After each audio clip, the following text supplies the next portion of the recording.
Прво се чекаше податокот за инфлацијата, сега новата анализа на пазарна за да се види дали и со какви мерки може да се интервенира кај цените. Статистика последно измери 5,7% инфлација во април во однос на април лани и поскапување на храната за една година од 8%. Сепак министерот Дурмиши вели дека до него стигнале податоци дека има поевтинување кај некои производи. За неколку дена ќе заврши новата анализа на пазарните инспектори. Од 10 мај до 20 мај е дадено наредба да вршат контроли на сите ланци на маркетите.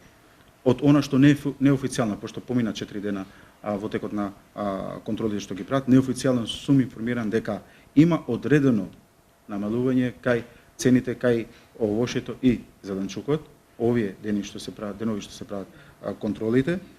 Дурмиши тврди дека и барем до сега не е забележано дека трговците ги зголемиле маржите.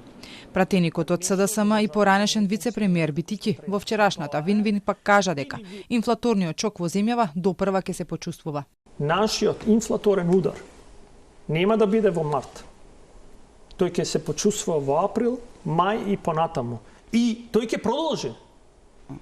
Затоа што имате два момента, а тоа е шпекулативниот момент, кој што веќе во државата сите сме свесни дека тоа се прави, од тие кои што не би требало да го прават, и вториот момент, само таму кај што регулира, имаме регулатор, таму не може да имате голема шпекулација.